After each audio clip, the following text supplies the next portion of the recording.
Hello super investors, बात करेंगे Brightcom group के बारे में, जिसमें आज हमें देखने को मिली फिर से गिरावट। ये गिरावट क्यों हुई उसके बारे में हम लोग बात करेंगे और आगे क्या हो सकता है इसके बारे में भी हम लोग बात करेंगे।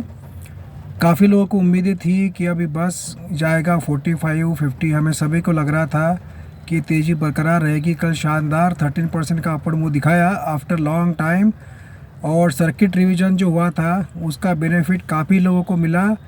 और बट आज हो गया उल्टा। सर्किट रिवीजन का कभी कभी मैंने बताया था आप लोगों को, पॉजिटिव भी है तो नेगेटिव भी है। सर्किट लिमिट होने के कारण आज रिवीजन होने के कारण आज 7% का डाउनफॉल देखने को मिला। बट फिर भी इतना भी गिरा नहीं जो कि एकदम 10-12% गिर जाए। आज ब्राइटकॉम ग्रुप में 43.60 तक हाई गया था, बाद में 38.50 में क्लोज हुआ। अराउंड 7% का डाउनफॉल देखने को मिला। एनएससी पर around 2 crore 41 lakh shares trade हुए। बीएससी पे अराउंड 46 लाख शेयर ट्रेड हुए। All together around 2 crore 87 lakh shares trade हुए ब्राइटकॉम ग्रुप के, जो कि आज भी वॉल्यूम अच्छा खासा था। मार्केट जब क्लोज हो रहा था, जब एनएससी पर बाइंग साइड पे थे 24 लाख शेयर्स, उसके सामने थे सेलिंग के लिए 47 लाख शेयर्स। बीएससी पर 4.5 लाख शेयर्स बाइंग साइड पे थे, उसके सामने थे 12,50,000 शेयर्स सेलिंग के लिए। तो थोड़ी घबराहट फैल गई थी। और ये गिरावट जो है ये नेचुरल थी, क्योंकि देखिए फ्रेंड्स, 32 रुपीज़ से 42 रुपीज़ तक करीब करीब 30% का रिटर्न दे चुका था Brightcom group in very short span. उसके कारण जो लोगों ने 32, 34, 35 इस रेंज में लिया होगा, उनके लिए प्रॉफिट बुकिंग करना ज़रूरी था। सभी लोग लॉन्ग टर्म का नज़रिया रखकर बाय नहीं करते हैं। जो लोग शॉर्ट टर्म प्रॉफिट के लिए बाय करते हैं उन्होंने तुरंत प्रॉफिट बुकिंग शुरू कर दी। अगर आज आप देखोगे तो 49% का डिलीवरी उठाया गया है। मतलब आज भी काफ़ी अच्छा खासा इंट्राडे देखने को मिला हमें ब्राइटकॉम ग्रुप में। और आज ऐसा नहीं है कि ब्राइटकॉम ग्रुप का ही शेयर गिरा है, बहुत ज़्यादा शेयर्स गिरे आज मार्केट में। बहुत कम शेयर्स थे जो पॉजिटिव क्लोज हुए हैं, और गिरने वालों की शेयर्स की क्वांटिटी या नंबर्स ज़्यादा ही थे। और अगर आप देखोगे तो निफ्टी में भी आज 1.5% का फॉल देखने को मिला। बट निफ्टी आईटी में 2% का फॉल देखने को मिला। निफ्टी आईटी आज करीब करीब नीचे ही जाते रहा। और अगर आप देखोगे तो पूरे निफ्टी इंडेक्स में अलग अलग इंडेक्स जो होते हैं, उसमें जो गिरने वाले इंडेक्स थे वो थे निफ्टी मेटल, निफ्टी रियल्टी। उसके बाद सबसे ज़्यादा गिरने वाला इंडेक्स था आईटी का। एंड ब्राइटकॉम ग्रुप भी आईटी इंडेक्स से बिलोंग करता है, तो उसमें भी गिरावट दिखना एक ऑब्वियस बात थी। ये गिरा क्यों है? एक तो मैंने आपको पहले भी बताया है कि यूरोप मार्केट काफ़ी इम्पैक्ट करता है। यूरोप मार्केट खुलते बराबर डाउन खुला। UK market 1% down, Germany market 0.85% down, Italy market 1.20% down, Swiss market 0.75% down खुला। यूरोप मार्केट तो डाउन खुला ही। मेनली इतनी गिरावट क्यों आई फ्रेंड्स, आपको बताता हूँ। Dow Jones futures and Nasdaq futures ये 12:30-1 बजे के आसपास, 12:30 to 1 o'clock के आसपास खुले, और वो खुले काफ़ी negative. Dow Jones 250 point down था एंड नैस्डैक 115 पॉइंट डाउन था, जिसके कारण हमारे मार्केट में भी तुरंत लगातार सेल ऑफ देखने को शुरू हो गया। क्योंकि देखिए 12-1 बजे तक तो निफ्टी इतना गिर नहीं रहा था, संभलने की कोशिश कर रहा था। आईटी भी संभलने की कोशिश कर रहा था, पर जैसे ही यूएस फ्यूचर मार्केट खुला हमें लगातार गिरावट देखने को मिली। तो यही मेन कारण था, क्योंकि मैं आपको पता है कि ब्राइटकॉम ग्रुप काफ़ी इंस्पायर्ड होता है और अफेक्ट करता है नैस्डैक से। और दूसरा रीज़न ये भी है कि देखिए, फर्स्ट रीज़न तो ये है कि यूरोप मार्केट डाउन खुला। दूसरा रीज़न यूएस फ्यूचर मार्केट सभी डाउन खुले। और तीसरा रीज़न ये भी है कि कल जो इतना भागा था ब्राइटकॉम ग्रुप का शेयर, तो उसमें प्रॉफिट बुकिंग भी आना ये एक्सपेक्टेड बात थी। क्योंकि सब्रे तो स्ट्रेंथ दिखा रहा था, कुछ टाइम के लिए ऊपर जाने की कोशिश कर रहा था।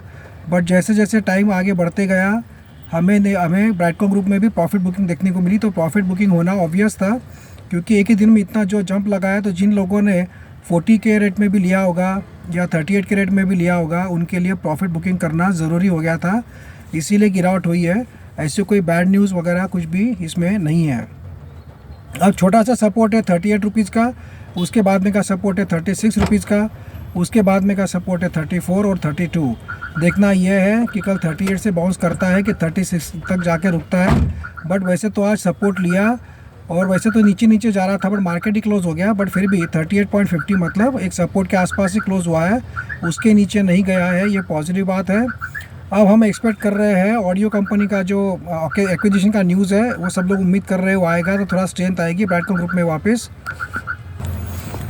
और एक प्रॉब्लम क्या है, यूएस में इन्फ्लेशन डेटा रिलीज़ होने वाला है कल, उसके पहले ही मार्केट गिरना शुरू हो जाता है क्योंकि सबको एक्सपेक्टेशन रहता है कि उम्मीद से ज़्यादा ख़राब अगर इन्फ्लेशन डेटा आया तो यूएस मार्केट क्रैश होगा, तो उसके साथ साथ इंडियन मार्केट भी क्रैश होगा।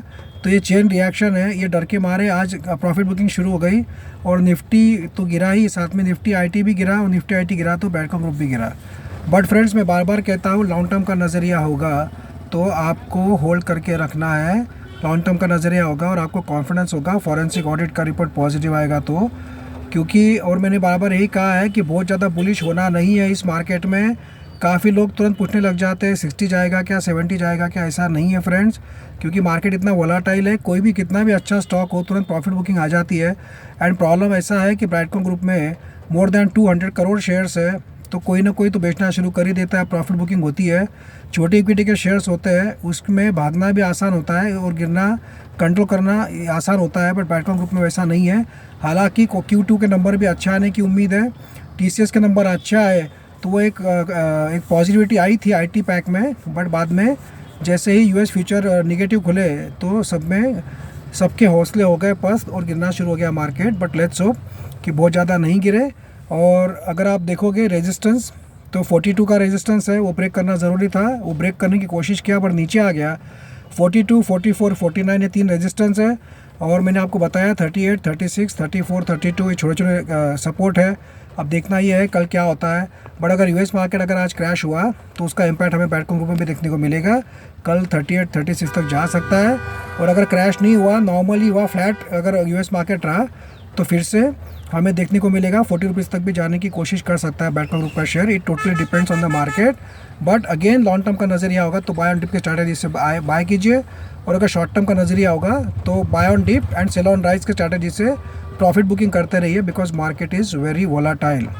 एंड फ्रेंड्स मैंने आज भी जो 2 जैकपॉट शेयर दिए थे दोनों भी अपर सर्किट में क्लोज हुए, और जो जैकपॉट शेयर वो गिरे नहीं, प्लस में ही क्लोज हुए हैं। जैकपॉट शेयर का यही कमाल होता है।